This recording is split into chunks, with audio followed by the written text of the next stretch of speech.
Okay, let's talk about a world where art, music, even major scientific breakthroughs aren't just made by humans, but by machines. I know, it sounds like science fiction, right? Well, that world is actually here, and it's all powered by something called generative AI. Today, we're going to pull back the curtain and really figure out what this incredible technology is all about. So, it really all boils down to a question that honestly sounds like pure magic.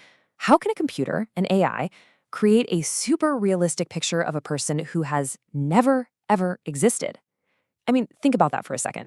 It's this fascinating mix of just mountains of data, complex algorithms, and, well, a little bit of digital artistry. But I promise you, by the end of this, you'll totally get the trick behind the magic.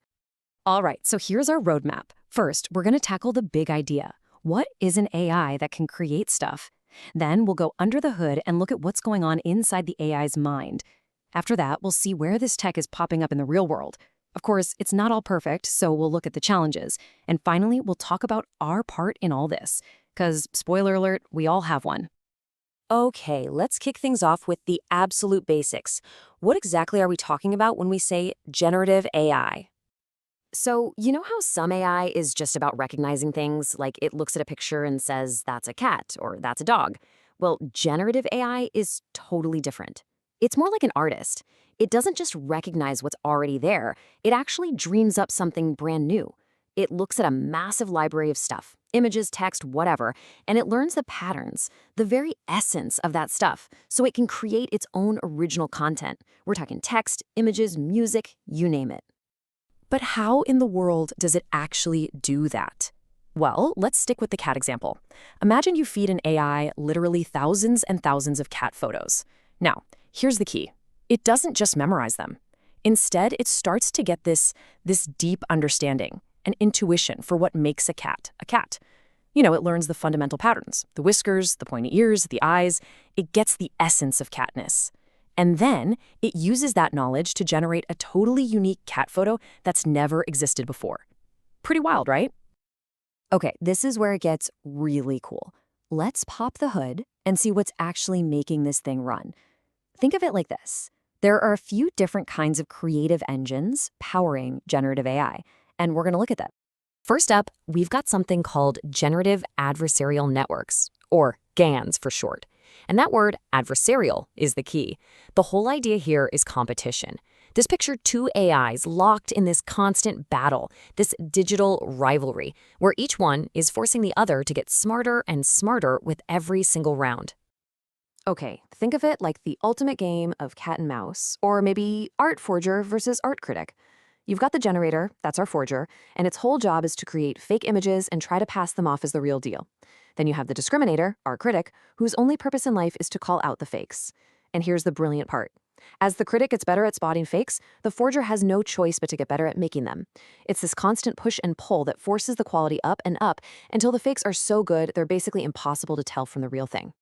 But hey, GANs are just one piece of this puzzle, right? There are other really powerful models out there. You've got things like variational autoencoders, but the two other big ones we're really going to focus on today are transformer and diffusion models. Now, transformer models, you've probably heard of things like GPT, right? Well, that's a transformer. These are the undisputed kings when it comes to language. They are the reason an AI can write a poem, translate between languages on the fly, or even help a programmer write code. Their superpower, it's all about understanding context. You know, that subtle dance of how words in a sentence relate to each other to create meaning. And then you've got a completely different approach, diffusion models. This is just, it's beautiful. Imagine a sculptor starting with a big, noisy block of marble, or in this case, a screen full of digital static, pure noise. And then, step by step, they start chipping away, refining it, removing the noise, until a crystal clear masterpiece emerges. That's a diffusion model. It's all about creating order from chaos, and honestly, the images they produce can be absolutely breathtaking. Okay, so that's enough of the theory, right? We've looked under the hood. Now, let's get out of the lab and see where this stuff is actually being used in the real world. I mean, where are you and I actually bumping into these incredible technologies?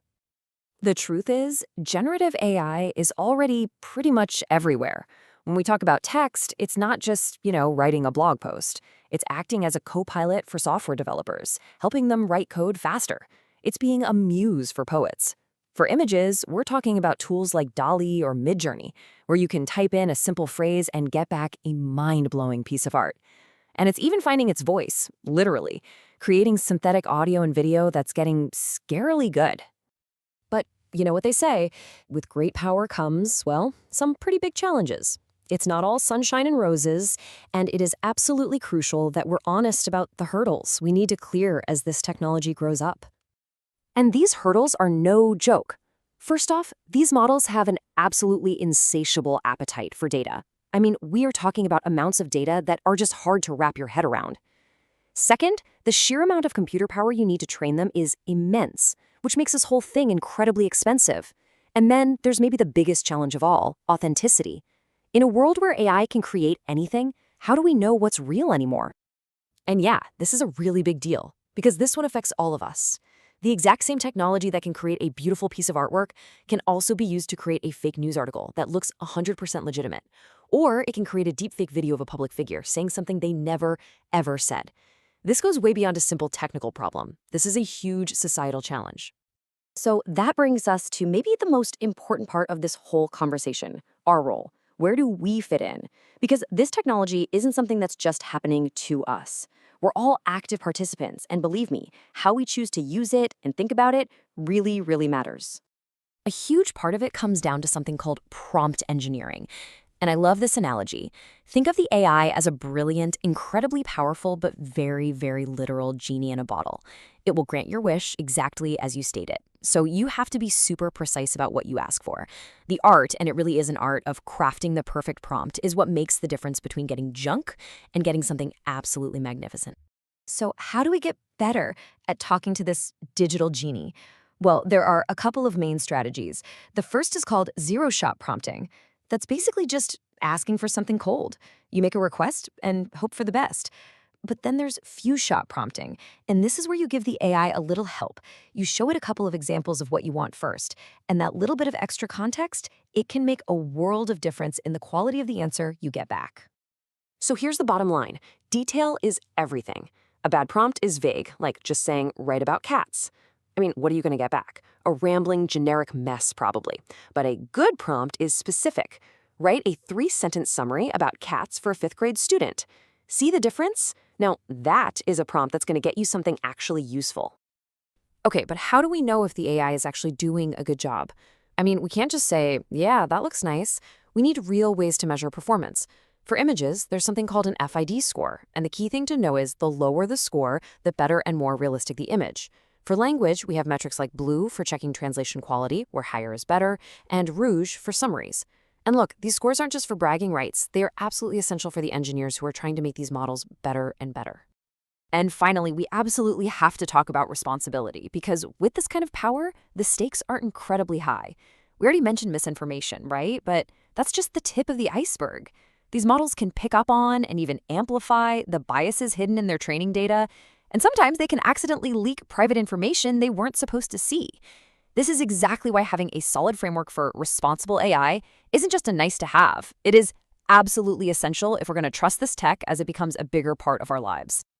So, here we are, full circle. We started with a question about how AI can create an image of someone who doesn't exist. And now we know how. But you know what? That was never the most important question. The real question, the one we all have to think about, is this. Now that we have this incredibly powerful, world-changing tool in our hands, what are we going to build with it? The future of generative AI isn't written yet. We're the ones holding the pen. Thanks so much for joining me.